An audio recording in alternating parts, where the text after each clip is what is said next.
Clash Royale's next global tournament has already started. Look, it was finals week for me last week, alright? I'm sorry. But we're back, and we're gonna be going over the top 5 decks for March of 2022. Let's get right into it. Number 1, Skeleton King Graveyard. Now this is surprisingly still one of the most popular decks in the current meta, and in my eyes it's still a really unorthodox looking deck, so it's definitely a good way to catch a lot of your opponents off guard. Starting off, this is a bit more of a control-based graveyard deck. I'm always going to be on the casual side, maybe cycling a tombstone or splitting my zappies in the back, but the whole goal of this deck is to give you opportunities to go in with a graveyard push. On the defensive end, this deck does an insanely good job at stalling the opponent's pushes and buying your other troops time to take down the opponent's troops. For example, the tombstone and the zappies are great at stalling, giving your Valkyrie and your Inferno Dragon time to take apart the opponent's push. In addition, with the Valkyrie, Inferno Dragon, and the Skeleton King being relatively tanky, oftentimes one of those troops will survive a defense and you'll be able to go in on a counter push with a graveyard. Moving on to the offense of this deck, there are so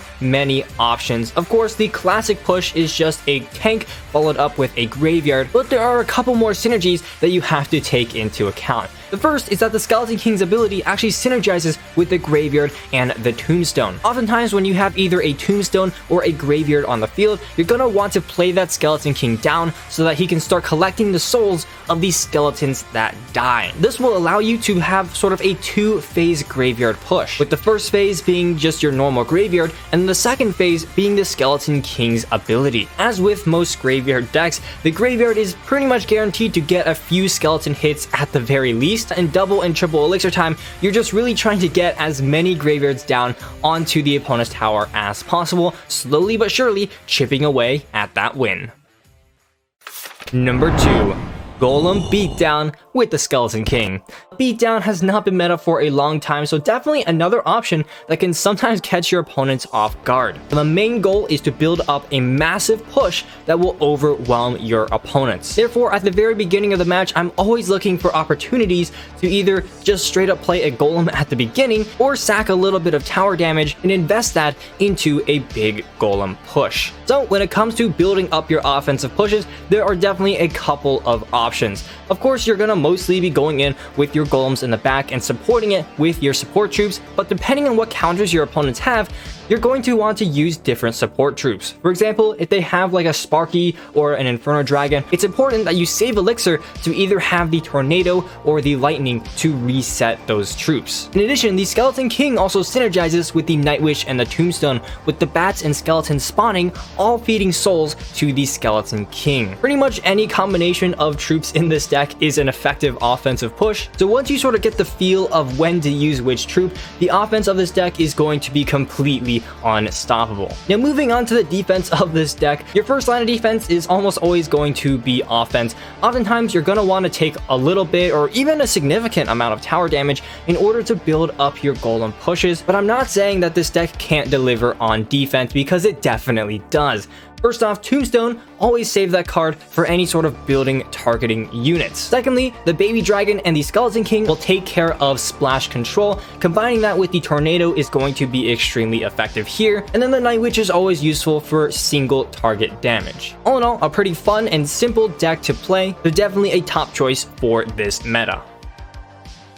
Number 3, Lava Hound Spam. That's right, for the third deck in a row, we are seeing another Skeleton King Tombstone deck, because that's just how good this combination is. And this time, we're pairing it with the Lava Hound. This deck is sort of like the previous in that it's played similar to a beatdown deck, but it's going to be a lot more aggressive than the Golem. Starting off the match, I'm almost immediately gonna go in with a Lava Hound, especially if the opponent makes a commitment immediately, because part of what makes Lava Hound effective is that you can always be in the driver's seat of the match. However, when it comes to supporting your Lava Hound, well, you have several options. My general tip is to only support the Lava Hound with one of your flying units. That way you save your elixir a little bit so you can reactively go in with a miner or a set of arrows if necessary. Of course, Miner and Skeleton King are useful to tank for the Lava Hound when he pops, but an additional option is to actually play the Skeleton King in the back behind your King Tower when that Lava Hound pops. This is, of course, because you want to feed souls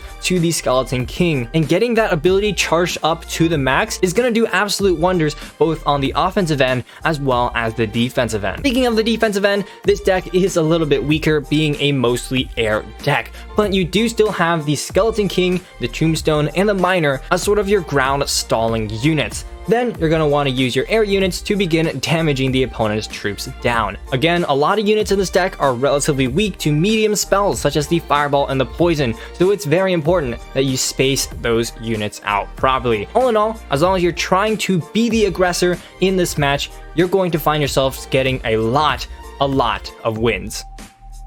Number 4, Giant Graveyard. Now we're going to be sharing a second graveyard deck in this video as well. This is going to be a bit of a different type of deck with a beatdown element mixed into traditional graveyard. Therefore, you're going to want to play this deck a little bit slower than you would a traditional graveyard deck. And so at the beginning of the match, I'm generally only going to be playing reactively to what my opponents play. That being said, never be afraid to just go in with a quick bridge spam graveyard push if the opponent does make a big commitment in the opposite lane. But starting off, I generally will prioritize defense first.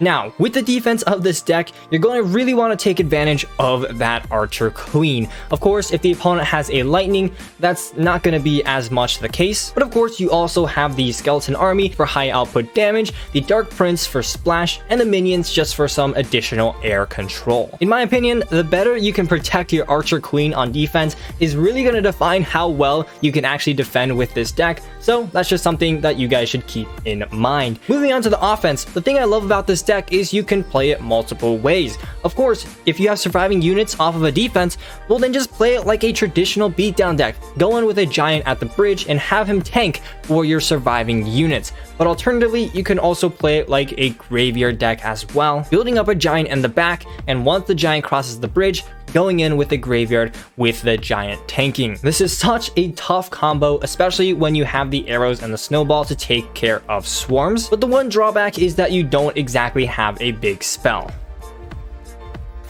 Number 5, Classic Bridge Spam. Now this has been a very popular bridge spam deck for a while now, and it's just as effective as it has been in the past. This deck is all about applying high amounts of pressure and forcing your opponents to be always on the defensive end. Starting off the match, I'm always going to be cycling something cheap at the bridge, may that be a bar barrel, a bandit, or a royal ghost, and I'm generally just going to be applying a little bit of pressure here and there. That being said, however, I will also find myself cycling the Archer Queen and the Magic Archer in the back of the arena, sometimes just as a waiting play to try and get my opponents to make an initial commitment. The offense of this deck is pretty self-explanatory. You're going to be applying pressure at the bridge, may that be in one lane, or more often, you're going to want to be applying pressure on both sides of the arena. Maybe a battle ram in one lane and a bandit and a royal ghost in the other. Double lane pushes are probably the most difficult type of push to stop, and especially if you're good at using the heal spirit, you can get a lot of sneaky connections.